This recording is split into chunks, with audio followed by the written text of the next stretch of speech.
College ಯುವತಿಯನ್ನು ಚುಡಾಯಿಸಿದ ಬೀದಿ ಕಾಮಣ್ಣರು ಆಕೆಯ ಮನೆಗೆ ನುಗ್ಗಿ ಮಾರಣಾಂತಿಕ ಹಲ್ಲೆ ನಡೆಸಿರುವ ಪ್ರಕರಣ ಚಿಂತಾಮಣಿ ನಗರದ ಆಶ್ರಯ ಬಡಾವಣೆಯಲ್ಲಿ ನಡೆದಿದೆ.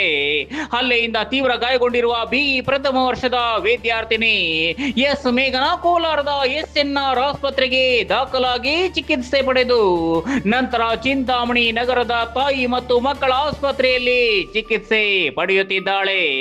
ಮೇಘನಾ ಮಂಗಳವಾರ ನಗರದ ನೂತನ ಪ್ರೌಢಶಾಲೆಯಲ್ಲಿ ವಿದ್ಯಾರ್ಥಿಗಳಿಗೆ ಡ್ಯಾನ್ಸ್ ಕ್ಲಾಸ್ ಮುಗಿಸಿ ತಮ್ಮ ಬೈಕಿನ ಬಳಿ ತೆರಳುತ್ತಿದ್ರು. ಈ ವೇಳೆ ಕಾರ್ತಿಕ್ ಮತ್ತು ವಿನೋದ್ ಎಂಬ ಇಬ್ಬರು ಆಕೆಯನ್ನು ಮೇಡಮ್ ಮೇಡಮ್ ಎಂದು ಕರೆದು ಚುಡಾಯಿಸಲು ಮುಂದಾಗಿದ್ದಾರೆ. ನೀವು ಯಾರು ಎಂದು ಮೇಘನಾ ಪ್ರಶ್ನಿಸಿದಾಗ ಅವರಿಬ್ಬರು ಹತ್ತಿರ ಬಂದು ಅನುಚಿತವಾಗಿ ವರ್ತಿಸಿದ್ದಾರೆ. ತಕ್ಷಣ ಸ್ವಯಂ ರಕ್ಷಣೆಗಾಗಿ ಮೇಘನಾ ಆರೋಪಿಗಳ ಕೆನ್ನೆಗೆ ಹೊಡೆದು ತಳ್ಳಿ ಅಲ್ಲಿಂದ ಮನೆಗೆ ಹೋಗಿದ್ರು. ಅಲ್ಲದೆ ನಡೆದ ವಿಷಯವನ್ನು ತಾಯಿಗೆ ಫೋನ್ ಮೂಲಕ ತಿಳಿಸಿದ್ದಾರೆ. ಮನೆಯಲ್ಲಿರುವಾಗ ನಮ್ಮಮ್ಮ ಊರಿಗೆ ಹೋಗಿದ್ರು. ಮನೇಲಿ ಯಾರೂ ಇಲ್ಲ.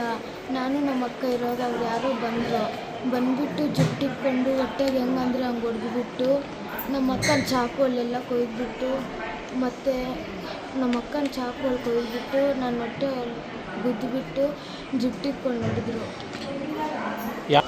ನನಗೆ ಗೊತ್ತಿಲ್ಲ. ಒಂದು 40 ಜನ. ನಿಮ್ಮಮ್ಮ ಎಲ್ಲಿ? ನಿಮ್ಮಮ್ಮ ಬಂದರೆ ನಿಮ್ಮಮ್ಮನೆಲ್ಲರನ್ನೂ ಸಾಯಿಸಿಬಿಡ್ತೀರಿ ಅಂತೆಲ್ಲ ಬೆದರಿಸಿದ್ರು ಸರ್.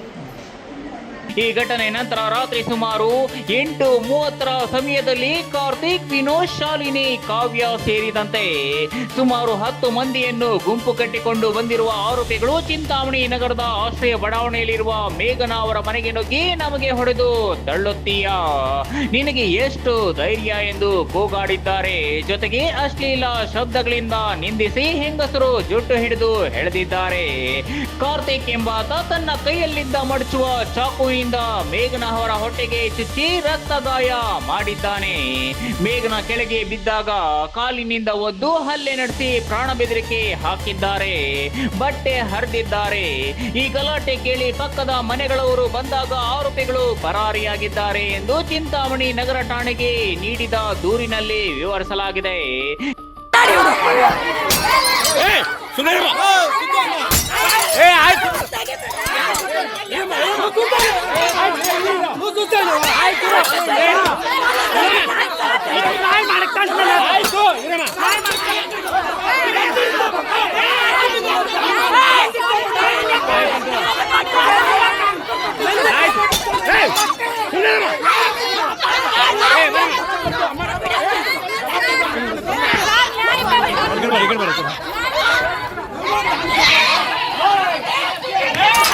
ಚಾಕುನಿಂದ ಕುತ್ತಿಗೆಗೆ ಗಾಯ ಮಾಡಿರುವ ಕಾರಣ ಸಾರ್ವಜನಿಕ ಆಸ್ಪತ್ರೆಯಲ್ಲಿ ಚಿಕಿತ್ಸೆ ಪಡೆಯುತ್ತಿದ್ದೇನೆ.